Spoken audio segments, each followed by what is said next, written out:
Hey y'all, hey, it's your girl. So y'all, if y'all see me in the same clothes, I am batch recording content today on this good old Sunday, March 16th for you guys. But this is going to be a short and sweet video, okay? I've been watching several videos of I don't know how to lay my quilt out. I don't know what it looks like. I need an opinion here, I need an opinion there. Let's make you a DIY quilt design board. There are different sizes, different ways to make it. So the first one being with the foam insulation board from Home Depot. I'm going to go ahead. I'm going to share my screen with you guys, and we are going to um, get into it. Okay. So this is Home Depot. This is the Home Depot's website. As soon as it loads, you can come right here. Oh, geez. Come right here and type in foam insulation board. Okay. If you have the space, okay, this is like a 1 inch by 48 inches by 8 feet. This is the normal one that the crafters use, or they'll use the 2 inches by 4 feet by 8 feet. Okay. So right here, that's one way if you have a way to mount it, or you have an empty wall space that you can kind of go down, low and place your blocks, right? So that is one way. The way that we're going to do it is using a piece of foam board. Now this is 18 by 24-inch foam board. Now there are many ways to do this, guys. Many ways. I kid you not. So what I'm going to do is I'm going to pull this camera, because I'm going to have to put this across in my lap. Don't even mind that I don't even match either, so that's okay too. Okay. So what I have done is I have taken the 18 by 24-inch foam board, okay? That's all it is. And I've covered it. So I'm going to scoop my chair back some. Now, by covering it the way I'm covering it, and I don't want anybody to come for me in the comments saying that this is wasting quilt batting. It's not. Because when I'm just going to use this regular tape, and I'm going to tape it down to the back of the board. Now, it won't be so pretty, right? It's not going to be real pretty, but it is a way that you can use quilt batting and a foam board. Even your foam board is not going to get jacked up, unless you stick 1,000 pins in it, right? But the way this quilt batting is, it's designed that your whatchamacallit, and I'm going to go ahead and turn this extra camera on. And like I said, you guys are or will be in my lap, because y'all know your girl be out of space, okay? All right, so we're in my lap. First thing I'm going to do, and this is what I mean by using scraps, using what you have. Like, I wasn't going to go buy no foam insulation board. Child, please, okay? And all you're going to do is just tape this lightly, and I'll show you what the back is going to look like. All you gotta do is pull it tight. It will hold, okay? You could, not the way that I'm doing it, but you could make it thinner, and you could use both sides of this. I'm not doing all of that. I'm really just doing this to show you guys how you could make your quilt, your DIY quilt, quilt design board, okay? So you don't have to use sewing. You don't have to use hot glue. Like, you don't have to use any of that. This is efficient. It's small. If you're like me, you don't have enough space, right? Like, I need a mansion just for crafting stuff, y'all. So, and the only side that really, and I know you guys can't see what I'm doing on this part, but like I said, I'm going to show you.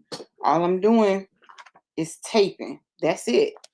I'm not doing anything major. So I'm going to flip this side. So I'm gonna hold it up, and you can see that clear tape. That's all we're doing. And all I'm gonna do on this side is, as I'm coming around, I'm just kind of stretching my quilt batting maybe a little bit, okay? Because you do want it to be tight on that other side, okay?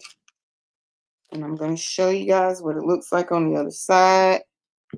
And believe it or not, this is a piece of quilt batting that I already had from a project that I was doing, and I cut the batting too big. And guess what? We're using it right now. That's why when it comes to like throwing away stuff, don't throw it away, because you never know when it'll come in handy. Is that hoarding? Maybe, but you'll know it when you need it and you're missing it, right? So I'm just going to pull these together, and I'm just going to put a little piece of tape across there. And then we're going to do the top part. And this, I'm going to show you how to make sure it's tight, because I've been pulling, as I'm going along the way. I've definitely been pulling. And I'm going to show you guys with the foam insulation board as well. I don't really want to leave the house today. And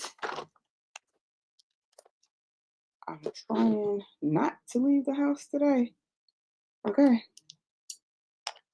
I'm trying so desperately not to leave the house today. All right. So all I'm doing now is just kind of tightening up.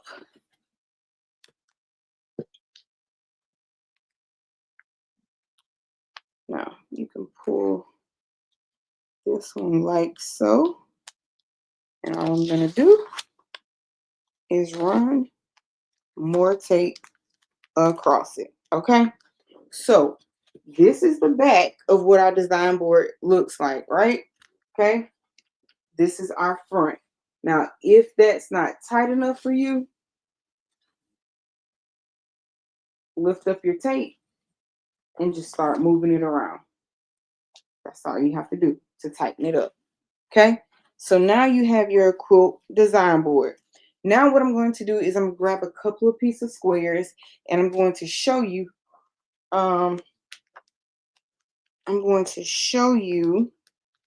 what putting squares on here is going to look like.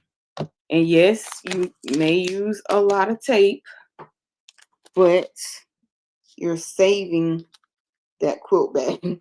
And that's what it's about. Okay. All right.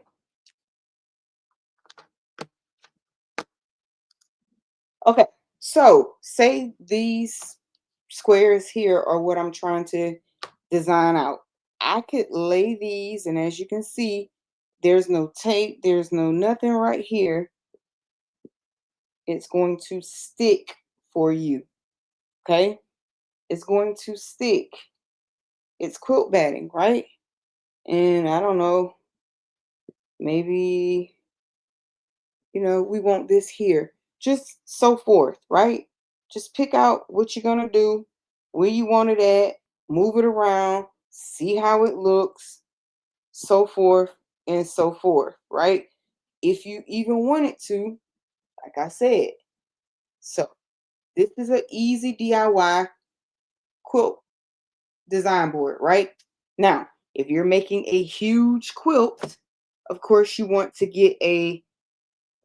design your board bigger, or you can get multiple ones of these pieces of foam board. You can put them together and mount them on your wall, right? So it's cheap, inexpensive way. I hope you guys have found this tutorial helpful. Until next time, peace, be blessed, stay crafty. I'm your girl T, and I'm out. One God, one love. Catch you guys in the next one. So long. Have a blessed and prosperous Sunday. May your work week be blessed and prosperous as well. Love you guys. Bye. See you next time.